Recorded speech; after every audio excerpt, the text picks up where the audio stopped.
श्रीमती रेखा बाहेती, श्रीमती बबीता जी गौड़। आप यहीं हैं? यहीं हैं तीनों बैठे? ठीक, अच्छा।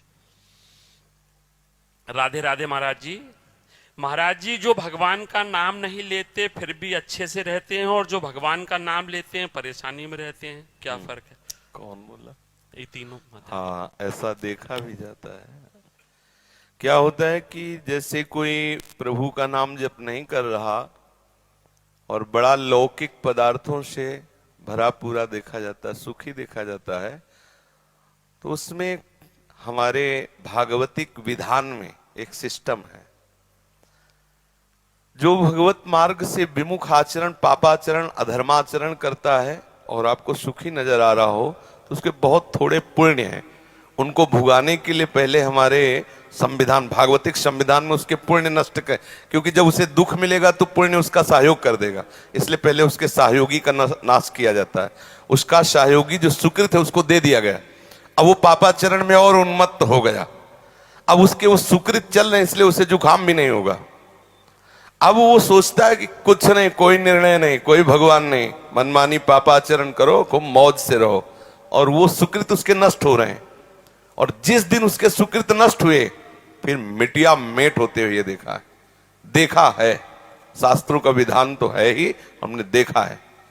एक ठाकुर रामबली सिंह जमींदार, आसपास बंदूक लेके चलते, ऐसा बच्चापन में उनको देखा हमने। वो ऐसे मतलब अपने गर्भ में रहते थे कि किसी को कुछ नहीं मानते थे। एक गरीब ब्राह्मण था जिसकी उन्होंने संपत्ति का अपहरण किया, तो वो गया और हाथ जोड़ा कि लंबरदार, गांव में ठाकुर जमींदार को ऐसे प्यार भाषा में बोले, लंबरदार, आप तो राजा हो, आप तो ठाकुर हो, आप तो जमींदार हो, गरीब ब्राह्मण हैं, उतने से ही परिवार चलता था, आप गालियां बके। उन्होंने पैर छुआ ब्राह्मण ने ऐसे, और रो दिया और वापस आ गया। जानते हो, आज उनके कुल में कोई पानी देने वाला नहीं। कुछ ही दिनों में बड़ा लड़का भयंकर कैंसर से बीमार हुआ, मर गया। दूसरा दिमाग खराब हो गया, तीसरे की टांग टूट गई, चौथा लेबरी करके उनको जो खवाने वाला था पीलिया हो गई।